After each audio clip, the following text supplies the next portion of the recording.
Hi there, it's the last day of September 2016. I'm on the RSOEEDIS website. Oh, this is not to do with what I'm talking about, but right here in the United States it's flooding, and right here they're having drought. I think that's intriguing, but what I want to do is move down. I like this alert map, all these little symbols, you click on them and they mean something. Down here in a little ways, current emergencies, and this is at a really intense level here in Syria, complex emergency.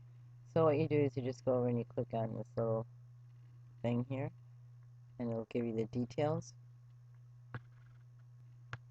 So then it just tells you sort of a vague thing about what's going on here. Right here it says response action is no longer required, but from what I'm looking at, I don't know if I believe that or not. The description is right up here. We'll click on that.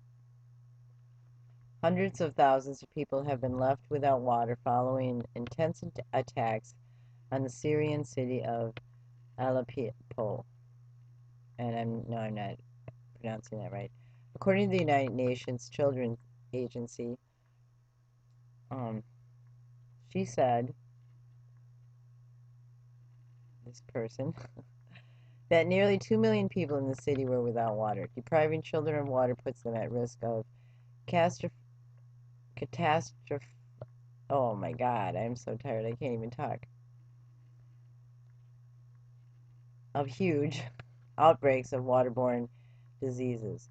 Hannah Singer, a UNICEF representative in Syria, said in a statement, intense attacks damaged a water pumping station in the rebel-held area of al-Narab, she said, adding that the violence was preventing repair teams from reaching it.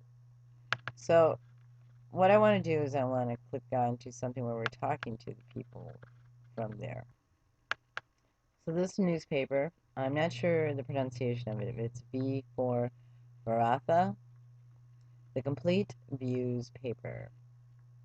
So here they're talking about how many people are left without running water. And here's a picture. That doesn't look very good. If you look, you can see broken up pieces of rock all over here.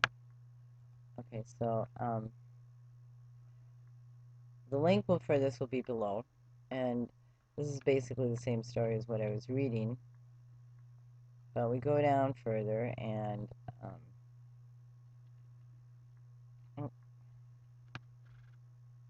this isn't the part where the stories are, but I want you to notice this little ad over here, struggling with your child, life coach. Now, when I first saw this picture, it looks a lot like one of those pictures of the alien graves. Kind of like this one here that's talking to Adolf Hitler. Or even this alien that's shaking hands with Bush, which this isn't a gray. But this creature definitely looks non-human to me. Okay, so let's go to the stories here. Stories from inside Aleppo. It feels like we are in a prison. The link for this will be below, so you can read any of these that you want to. But between explosions and street fights, there are more than 200,000 civilians trying to cling to a semblance of normal life in East Aleppo, a quarter of them children. Taxis and bakeries, water plants and market stalls, schools, charities, all operated in the rebel-held East Aleppo. Until government forces began a siege in July, vital supplies filtered in and out. Residents could visit friends or even leave if they wanted to. Some of them stayed out of loyalty, others for desperation or fear of life as a refugee in squalid camps. So Now we're going to move down a little bit and see some of the people. I'm just going to move it real quick. Well, okay, I take that back. I want to read this. The siege is also biting hard. Food supplies are shrinking. Fruit and vegetables have all but gone from people's plates, and fuel is dwindling too. So most cars have vanished from the streets. They are hoarding supplies for generators that power not just hospitals, but also the internet connections that are East Aleppo's link with the world. Okay, so down we go. This lady is a teacher who isn't working right now because the schools are closed. And she talks about how a building right next to her got bombed. And she feels really bad because she can't, she doesn't even have the stuff to make a cake for her child's birthday. The children remember their friends who have left or died, their relatives who are abroad. They make models of them from paper and talk to them as if they are still here. Okay, here's a taxi driver who is out of work because his taxi was like basically blown up and there's no gas anyway, and he talks about all the noise and how it's hard to sleep. We'll go down a little bit more.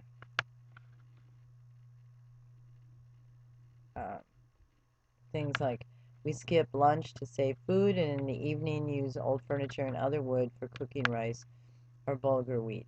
There is no power or internet connection. It is strangely quiet under the LED bulbs of our battery torches.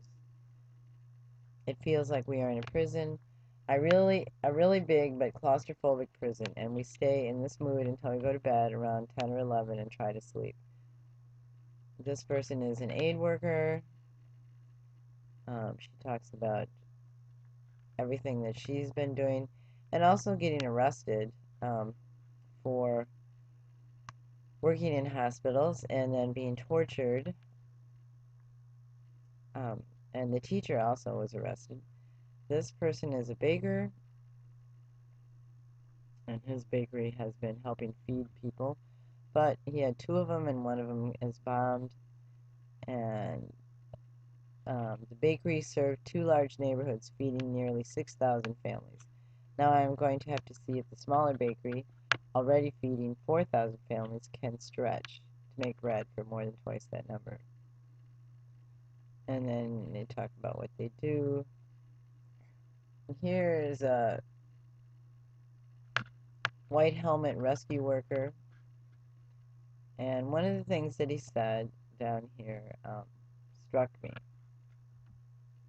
He's talking about what a busy night that was out after bombing around 4 a.m. We heard a big explosion. Then one of the doctors radioed us to get help to the injured people to another hospital because we can't treat them all. People are laying on the floor because there's no room for anyone in the beds. They raced over to try to help. They said there was a family stuck under the rubble. Excuse me, it turned out that they were all dead before they arrived. We brought out the bodies of 3 children and their father and mother. And he says, these bunker busters are unbelievable. I recently learned that these bombs are meant to be used against military bases, so why are they dropping them here? Maybe because they are not satisfied with the numbers of victims from other bombs. When I hear a warplane overhead, it makes my blood run cold. Now I just want to show you what a bunker buster does. Also, 1 second, here's you. Okay, so we're going to pretend that this is your house, and you're in there having that beautiful Christmas dinner. And so somebody thought that you are a terrorist, and this is how they're going to take care of you.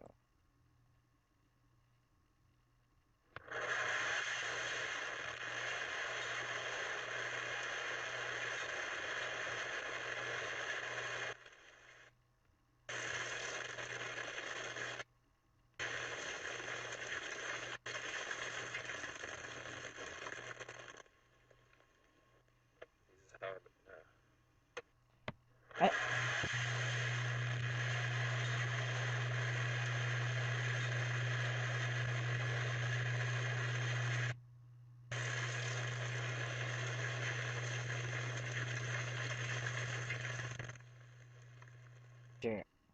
Asmar Halabi. Children, we have in the orphanage now because an airstrike killed one of her. She was called Ali Nassar. She was 32 and worked as a maid. Everything is getting worse with aerial attacks and shortages from the siege. One bomb hit only the worst attack ever, completely unprecedented. I saw one crater that was 5 meters deep.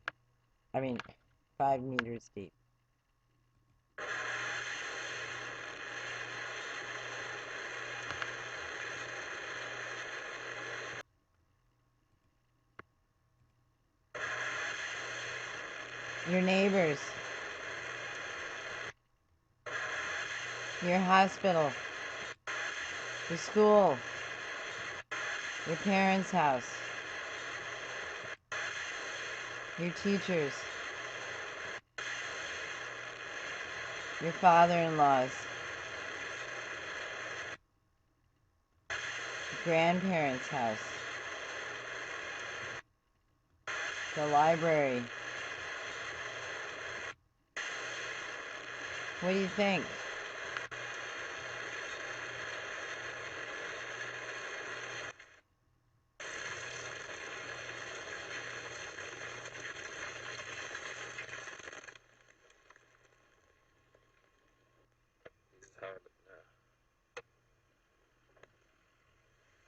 It's a big ass hole.